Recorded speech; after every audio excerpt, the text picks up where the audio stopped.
ನಾನು ನಾಗರಾಜ್ ಶ್ರೀಧರ್ ಶೆಟ್ಟಿ ಅಂತ ಈಗಾಗಲೇ ಉತ್ತರ ಕನ್ನಡ ಜಿಲ್ಲೆಯ ಕುಮಟಾ ತಾಲೂಕಿನಿಂದ ಮಾತಾಡ್ತಿದ್ದೀನಿ.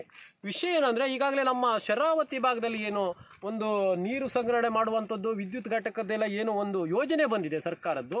ಅದಕ್ಕೆ ನಾವು ಯಾಕೆ ಅವಾಯ್ಡ್ ಮಾಡ್ತಾ ಇದ್ದೀವಿ, ಯಾಕೆ ಅದರ ವಿರುದ್ಧ ಮಾಡ್ತಾ ಇದ್ದೀವಿ ಅಂದರೆ ಅದ್ರ ಬಗ್ಗೆ ಸ್ವಲ್ಪ ಸಂಕ್ಷಿಪ್ತವಾದ ವಿವರಣೆಯನ್ನು ಕೊಡ್ತಾ ಇದ್ದೀನಿ. ಯಾಕೆ ಕೇಳಿದರೆ, ಈಗ ಬ್ರಿಟಿಷರ ಕಾಲದಲ್ಲಿ ಏನು ಮಾಡಿದ್ರು ಕೇಳಿದ್ರೆ, ಅವರು ಬ್ರಿಟಿಷರು ನಮ್ಮ ಬಂಗಾರ ಎಲ್ಲ ಲೂಟಿ ಹೊಡೆದಿದ್ರು, ಆದರೆ ಮರಗಿಡದ ವಿಷಯಕ್ಕೆ ಅವರು ಹೋಗಿರಲಿಲ್ಲ. ಯಾಕೆ ಕೇಳಿದರೆ, ಇಲ್ಲಿ ನಮ್ಮ ಉತ್ತರ ಕನ್ನಡ ಏನು ನಮ್ಮ ಉತ್ತರ ಕನ್ನಡ ನಮ್ಮ ದೇಶದ್ದು ಮತ್ತು ನಮ್ಮ ರಾಜ್ಯದ ಉತ್ತರ ಕನ್ನಡ ಆಗಿರ್ಬೋದು, ದಕ್ಷಿಣ ಕನ್ನಡ ಆಗಿರ್ಬೋದು, ಉಡುಪಿ ಆಗಿರ್ಬೋದು, ಮತ್ತು ಕೇರಳ ಮತ್ತು ಗೋವಾ ಏನಿದೆ ಅಲ್ವಾ, ಈ ದಕ್ಷಿಣ ಭಾರತದ ಒಂದು ಏನಿದೆ ಘಾಟ್ ಏನಿದೆ, ನಮ್ಮ ಅರಣ್ಯ ಪ್ರದೇಶ ಏನಿದೆ, ಅದು ನಮ್ಮನ್ನು ಮಳೆಯನ್ನು ಫಿಲ್ಟರ್ ಮಾಡಿ ಮೇಲೆ ಕಳಿಸ್ತದೆ. ಅದರಲ್ಲಿ ಒಂದು ಮರ ಕೂಡ ನಾಶ ಆದರೂ ಕೂಡ ಅದು ಏನಾಗ್ತದೆ ಕೇಳಿದ್ರೆ, ಆ ಒಂದು ನೀರು ನಮ್ಮ ಬಯಲುಸೀಮೆಗೆ ಹೋಗ್ತದೆ. ಬಯಲುಸೀಮೆಗೆ ಹೋದ್ರೆ ಅಲ್ಲಿ ಏನಾಗ್ತದೆ ಕೇಳಿದ್ರೆ, ಬಯಲುಸೀಮೆಗೆ ಹೋದರೆ ಅಲ್ಲಿ ನೆರೆ ಹಾವಳಿ ಬರುವಂಥದ್ದು ಅದೆಲ್ಲ ಸಮಸ್ಯೆಗಳು ಉಲ್ಬಣ ಆಗ್ತದೆ. ಅಲ್ಲಿ ಸಮುದ್ರ ಆಗಿರ್ಬೋದು, ನದಿ ಸಮುದ್ರ ಇರೋದಿಲ್ಲ ಎಲ್ಲ ನೀರು ತಗೊಳ್ಳೋದಕ್ಕೆ. ಇಲ್ಲಿ ನದಿ ಮುಖಾಂತರ ಸಮುದ್ರಕ್ಕೆ ಹೋಗ್ತದೆ. ಅದು ಫಿಲ್ಟರ್ ಮಾಡಿ ಕಳಿಸುವಂಥದ್ದು ಯಾರ್ದು ಕೇಳಿದ್ರೆ, ಕೆಲಸ ಕೇಳಿದ್ರೆ ನಮ್ಮ ಮರ ಗಿಡಗಳದ್ದಾಗಿರ್ತದೆ. ಅದನ್ನು ಯಾವ ಇಂಜಿನಿಯರು ಅವರು ಯೋಚನೆ ಮಾಡಿ ಏನು ಯಾವ ಲೆಕ್ಕದಲ್ಲಿ ಪ್ರಾಜೆಕ್ಟ್ ತಂದಿದ್ದಾರೋ ಗೊತ್ತಿಲ್ಲ. ಯಾಕಂತ ಕೇಳಿದರೆ, ಬ್ರಿಟಿಷರು ಕೂಡ ನಮ್ಮ ಉತ್ತರ ಕನ್ನಡ ಈ ಕಡೆಗೆಲ್ಲ ದೊಡ್ಡ ದೊಡ್ಡ ಪ್ರಾಜೆಕ್ಟ್ ಯಾಕೆ ಹಾಕ್ತಿರ್ಲಿಲ್ಲ ಕೇಳಿದ್ರೆ, ಅವರಿಗೂ ಗೊತ್ತಿತ್ತು ಮರ ಗಿಡಗಳು ನಾಶ ಆದರೆ ನಮಗೆ ದೇಶಕ್ಕೆ ಮತ್ತು ನಮ್ಮ ರಾಜ್ಯಕ್ಕೆ ಮತ್ತು ನಮ್ಮ ಜಿಲ್ಲೆಗೆ ಆಪತ್ತು ಬರುವಂಥ ಸಾಧ್ಯತೆಗಳಿರ್ತವೆ. ಯಾಕಂತ ಕೇಳಿದರೆ, ಅವ್ರು ನೋಡಿ ಶಿವಮೊಗ್ಗ ಇಲ್ಲಿ ಹೊನ್ನಾವರದಲ್ಲಿ ಮರ ಗಿಡಗಳು ನಾಶ ಆದರೆ ಆ ನೀರು ಹಿಡಿದು ನಿಲ್ಲಿಸ್ಕೊಂಡು ನದಿಯ ಮುಖಾಂತರ ಸಮುದ್ರಕ್ಕೆ ಸೇರಿಸ್ತದೆ ಈ ಮರ ಗಿಡಗಳು. ಅದು ಮೇಲ್ಗಡೆ ಹೋಗ್ಬಿಟ್ಟು ಅಲ್ಲಿ ನೆರೆ ಹಾವಳಿ ಅಂತ ಸಮಸ್ಯೆಗಳು ಉಲ್ಬಣ ಆಗ್ತದೆ. ಅಲ್ಲಿ ಯಾವುದೇ ರೀತಿ ನೀರು ತಗೊಳ್ಳುವಂಥ ಸಮುದ್ರ ಇರೋದಿಲ್ಲ. ಅದಕ್ಕಾಗಿ ನಮ್ಮ ಈ ಕೋಸ್ಟಲ್ ಬ್ಯಾಲ್ಟ್ ಏನಿದೆಯಲ್ವಾ, ನಮ್ಮ ಅದು ಬೆನ್ನೆಲುಬಾಗಿ ಕೆಲಸ ಮಾಡ್ತದೆ. ಅದಕ್ಕೋಸ್ಕರ ಬೆನ್ನೆಲುಬಾಗಿ ಅದು ಫಿಲ್ಟ್ರ್ ಮಾಡೋದೇ ಕೆಲಸ ಅದು ಮರ ಗಿಡಗಳದ್ದು. ಯಾಕಂದರೆ ಹೆಚ್ಚುವರಿ ಸ್ವಲ್ಪ ಮಟ್ಟಿಗೆ ನೀರನ್ನು ನಮ್ಮ ಈ ಕಡೆಗೆ ನಮ್ಮದು ಉತ್ತರ ಕರ್ನಾಟಕ ಹುಬ್ಬಳ್ಳಿ ಧಾರವಾಡ ಆಗಿರ್ಬೋದು, ಆ ಕಡೆ ಮುಖಾಂತರ ಇಲ್ಲಿ ಶಿವಮೊಗ್ಗ ಮತ್ತು ಆ ಕಡೆ ಎಲ್ಲ ಮಡಿಕೇರಿ ಆ ಕಡೆ ಕಳಿಸುವಂಥದ್ದು ಕೆಲಸ, ಪ್ರಮುಖ ಕಾರ್ಯವನ್ನು ನಮ್ಮ ಈ ದಕ್ಷಿಣ ಏನು ನಮ್ಮ ಉತ್ತರ ಕನ್ನಡ ದಕ್ಷಿಣ ಭಾರತ ಇದು ವೆಸ್ಟರ್ನ್ ಘಾಟ್ ಏನಿದೆಯಲ್ವಾ, ಅದು ಮುಖ್ಯವಾಗಿ ಕೆಲಸ ಮಾಡ್ತದೆ. ಅದಕ್ಕಾಗಿ ನಮ್ಮ ಬ್ರಿಟಿಷರು ಕೂಡ ಇಲ್ಲಿಯ ಒಂದು ಮರ ಮುಟ್ಟೋದಿದ್ರು ಕೂಡ ಅವರು ಯೋಚನೆ ಮಾಡ್ತಾ ಇದ್ರು. ಮತ್ತೇನಾದ್ರು ಇಲ್ಲಿ ಲೂಟಿ ಹೊಡೆದು ಅವ್ರು ಬಂಗಾರ ಒಯ್ದಿರೋ ಅಷ್ಟೇ ಲೂಟಿ ಹೊಡೆದಿದ್ದಾರೆ ಬಿಟ್ಟರೆ, ಬೆಲೆ ಬಾಳುವಂಥ ಮರ ಗಿಡಗಳು ಯಾಕೆ ಲೂಟಿ ಹೊಡಿತಿರ್ಲಿಲ್ಲ ಕೇಳಿದ್ರೆ, ಇಲ್ಲಿಯ ಒಂದು ಸಮಸ್ಯೆ ಉಲ್ಬಣ ಆಗ್ತದಂತ ಅವ್ರಿಗೆ ಗೊತ್ತಿತ್ತು. ಆದರೆ ಅವರು ಒಂದು ಸಾಮಾನ್ಯ ಜ್ಞಾನ ಇಲ್ಲದ ಈ ಒಂದು ಸರ್ಕಾರಕ್ಕೆ ನಾನು ಹೇಳೋಕೆ ಇಷ್ಟಪಡ್ತೀನಿ. ಮತ್ತು ಯಾವ ಲೆಕ್ಕದಲ್ಲಿ ಇವರು ಇಂಜಿನಿಯರ್ ಆಗಿರ್ಬೋದು, ದೊಡ್ಡ ದೊಡ್ಡ ಬೋರ್ಡ್ ಹಾಕಕ್ಕೆ ಕೂತಿದ್ದಾರಂತೂ ನನಗಂತೂ ಗೊತ್ತಾಗ್ತಾ ಇಲ್ಲ. ಇಲ್ಲಿ ಏನಾಗ್ತಾ ಇದೆ ಅಂದರೆ, ಒಂದು ಮರ ಗಿಡಗಳದ್ದು ಇದು ಮಾತ್ರ ಇಲ್ಲಿ ಫಿಲ್ಟರ್ ಮಾಡಿ ನಿಲ್ಲಿಸುವಂಥ ನೀರನ್ನು ಅದು ಕಳಿಸ್ತದೆ. ಹೆರಗು ಹೋದ ನಂತರ ಅಲ್ಲಿ ಫ್ಲಡ್ ಬರುವಂಥದ್ದು, ನೆರೆ ಹಾವಳಿ ಬರುವಂಥದ್ದು, ಇಲ್ಲ ನಮ್ಮ ಬಾಕಿ ಜಿಲ್ಲೆಯವರಿಗೆ ಶಿವಮೊಗ್ಗ ಆ ಕಡೆಯವರಿಗೆಲ್ಲ ಸಮಸ್ಯೆಗಳು ಉಲ್ಬಣ ಆಗ್ತದೆ. ಶಿವಮೊಗ್ಗ ಅಂತಲ್ಲ, ಎಲ್ಲಿ ಬೇಕಾದರೂ ಇದು ಸಮಸ್ಯೆಗಳು ಉಲ್ಬಣ ಆಗುವ ಮತ್ತು ನೆರೆ ಹಾವಳಿ ಬರುವಂಥದ್ದು ಸರ್ಕಾರಕ್ಕೆ ಇದು ಹಾನಿ ಆಗ್ತದೆ. ಅದಕ್ಕೋಸ್ಕರ ಇಲ್ಲಿಯ ಮತ್ತು ನಮ್ದು ಇದು ಒಂದು ನಮ್ಮ ಉತ್ತರ ಕನ್ನಡ ಹೊನ್ನಾವರದ್ದು ಮತ್ತು ಈ ಸಮಸ್ಯೆ ಒಂದೇ ಅಲ್ಲ ಇದು. ಯಾಕಂದರೆ ಇಡೀ ರಾಜ್ಯ ಮಟ್ಟದ್ದು ಮತ್ತು ದೇಶದ ಸಮಸ್ಯೆ ಇದು. ಯಾಕಂತ ಕೇಳಿದ್ರೆ, ನಮ್ಮದು ಮಳೆಯಲ್ಲಿ ಏರುಪೇರು ಆಗಿಬಿಡ್ತದೆ.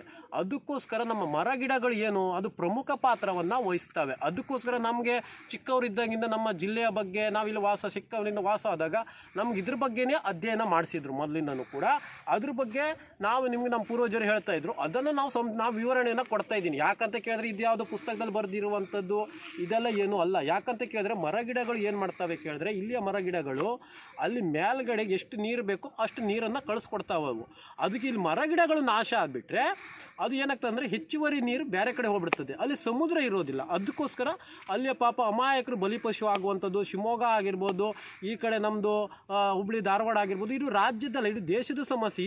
ಇಲ್ಲಿಯ ಮಳೆ ಎಲ್ಲೋ ಹೋಗಿ ಬೀಳ್ಬೋದು ಮತ್ತು ಅಲ್ಲಿಯ ಜನರಿಗೆ ಸಮಸ್ಯೆ ಉಲ್ಬಣ ಆಗ್ಬೋದು. ಅದಕ್ಕಾಗಿ ಬ್ರಿಟಿಷರು ಇಲ್ಲಿ ಒಂದು ಮರ ಕಡಿಯೋದಿದ್ರು ಕೂಡ ಅವರು 18 ಸಾರಿ ಯೋಚನೆ ಮಾಡ್ತಾಯಿದ್ರು.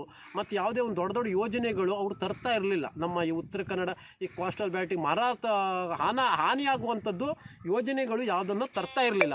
ಅದಕ್ಕೋಸ್ಕರ ನಾವು ಸರ್ಕಾರಕ್ಕೆ ಹೇಳ್ತಾ ಇದ್ದೀನಿ, ನಾವು ಮೊದಲಿನೂ ಕೂಡ ಇದು ಅಧ್ಯಯನ ಮಾಡ್ಕೊಂಡು ಬಂದಂಥ ವಿಷಯವನ್ನು ನಾವು ಸರ್ಕಾರಕ್ಕೆ ಹೇಳ್ತಾ ಇದ್ದೀವಿ. ನೀವು ಅದಕ್ಕೂ ಬಗ್ಲಿಲ್ಲ ಅಂದ್ಬಿಟ್ರೆ ಮುಂದಿನ ದಿನಗಳಲ್ಲಿ ಹೋರಾಟ ಅನಿವಾರ್ಯ. ಅದಕ್ಕೋಸ್ಕರ ಈಗ ನೋಡಿ, ನಮ್ಮ ಉತ್ತರ ಕನ್ನಡದಲ್ಲಿ ನಾವು ಕೋಸ್ಟಲ್ ಬ್ಯಾಲ್ಟ್ ನಾವು ಚಿಕ್ಕವರಿದ್ದೆ ಇಲ್ಲೇ ಆಡಿ ಬೆಳೆದಿರೋದು. ನಮ್ಮ ಇಲ್ಲಿಯ ವಾತಾವರಣವಾಗಿರ್ಬೋದು, ಇಲ್ಲಿಯ ಬಗ್ಗೆ ಮರ ಗಿಡಗಳಾಗಿರ್ಬೋದು ನಾವೆಲ್ಲ ಅಧ್ಯಯನ ಮಾಡಿ ಬೆಳೆದಿರೋದು ಚಿಕ್ಕವರಿದ್ದಾಗಿಂದ. ಅದಕ್ಕೋಸ್ಕರ ನಾನು ಸರ್ಕಾರಕ್ಕೆ ಹೇಳ್ತಾ ಇದ್ದೀನಿ. ಏಕೆಂದರೆ ನೀವು ಅಷ್ಟೆಲ್ಲ ಮರ ಗಿಡಗಳ ನಾಶ ಆಗುವಂತಾಗ್ಬೋದು, ಮತ್ತು ಕಾಡು ಪ್ರಾಣಿಗಳು ಮನೆಗೆ ಬಂದು ಸೇರುವಂಥದ್ದು, ಜನರಿಗೆ ಅಟ್ಯಾಕ್ ಮಾಡುವಂಥದ್ದು, ಅವ್ರ ಲೈನ್ ತಪ್ಪೋಗ್ಬಿಡ್ತದೆ, ಅವ್ರಿಗೆ ದಿಕ್ಕು ತಪ್ಪಿಸುವಂಥ ಕಾರ್ಯ ಕೂಡ ನಡೀತದೆ. ಅದಕ್ಕೋಸ್ಕರ ಅದರಿಂದ ನಮ್ದು ಯಾವುದೋ ಸ್ಟೋರೇಜ್ ಮಾಡುವ ನೀರು ಸ್ಟೋರೇಜ್ ಮಾಡಿ ಕರೆಂಟ್ ಮಾಡಿ ಅದರಿಂದೇನು ನಮ್ಮ ಜಿಲ್ಲೆಗೇನು ಪ್ರಯೋಜನ ಇಲ್ಲ. ಮತ್ತು ಇಡೀ ನಮ್ಮ ಇಂಥದ್ದೆಲ್ಲ ಮಾಡಿದ್ರೆ ಇಡೀ ರಾಜ್ಯಕ್ಕೆ ಆಪತ್ತು, ರಾಜ್ಯ ಅಂತಲ್ಲ ಇಡೀ ದೇಶಕ್ಕೆ ಆಪತ್ತು ಬರ್ತದೆ. ಯಾಕಂದರೆ ಇಲ್ಲಿಯ ಮಳೆ ಎಲ್ಲೆಲ್ಲರೂ ಹೋಗಿ ಬಿದ್ದುಬಿಟ್ಟು ಎಲ್ಲೆಲ್ಲೆಲ್ಲ ನೆರೆ ಹಾವಳಿ ಸೃಷ್ಟಿಸುವಂಥ ಸಾಧ್ಯತೆಗಳಿರ್ತದೆ. ಅದಕ್ಕಾಗಿ ನಮ್ಮ ಜಿಲ್ಲೆಯ ಏನು ಮರಗಿಡಗಳು ಅದು ಫಿಲ್ಟ್ರ್ ಮಾಡುವಂಥದ್ದು ಕೆಲಸವನ್ನು ಮಾಡ್ತದೆ.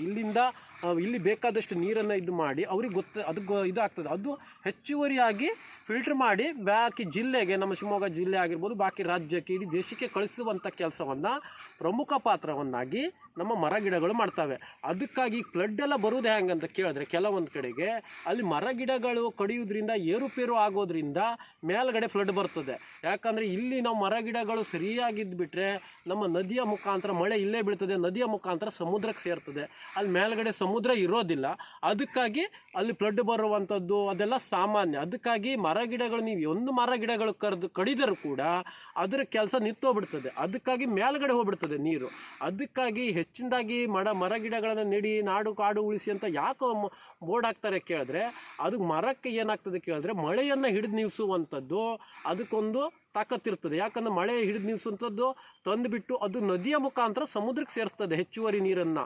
ಯಾಕಂತ ಕೇಳಿದ್ರೆ ಇಲ್ಲಿ ನಮ್ಮ ದಕ್ಷಿಣ ಕನ್ನಡ, ಉತ್ತರ ಕನ್ನಡ, ದಕ್ಷಿಣ ಕನ್ನಡದಲ್ಲೆಲ್ಲ ಯಾವ ಥರ ಇದೆ ಅಂತ ಕೇಳಿದ್ರೆ, ಅಲ್ಲಿ ಯಾವುದೇ ಮಳೆ ಬಂದರೂ ಕೂಡ, ಈಗ ನಮ್ಮ ಬೆಂಗಳೂರು ಭಾಗದ ಮಳೆ ಬಂದರೂ ಕೂಡ ಇಲ್ಲಿ ಸಮುದ್ರ ಭಾಗದಲ್ಲಿ ಅಂತ್ಯ ಆಗ್ತದೆ ಅದು. ಅದಕ್ಕೋಸ್ಕರ ಇಲ್ಲಿ ಮರ ಗಿಡಗಳು ಎಷ್ಟೇ ಪ್ರಭಾವಿಯ ಮೋಡಗಳು, ಎಷ್ಟೇ ದೊಡ್ಡ ಮಳೆ ಇದ್ದರೂ ಕೂಡ ಆ ಮೋಡವನ್ನು ಇಲ್ಲಿ ತಂದುಬಿಟ್ಟು ಸೇಫ್ ಮಾಡ್ತದೆ ಜನರಿಗೆ. ಅದಕ್ಕಾಗಿ ಒಂದು ಮರ ಕಡಿಯುವಂಥ ಯೋಜನೆಗಳು ಕೂಡ ನಾವು ಯಾಕೆ ಅದಕ್ಕೆ ವಿರೋಧ ಮಾಡ್ತಿದ್ದೀವಿ ಕೇಳಿದ್ರೆ, ಈ ಥರದ್ದು ಜನರಿಗೆ ಸಮಸ್ಯೆ ಉಂಟಾಗ್ತದೆ ಅನ್ನೋ ಉದ್ದೇಶಕ್ಕೋಸ್ಕರನೇ ನಾನು ಇದು ಮಾಡ್ತಾ ಇದ್ದೀನಿ.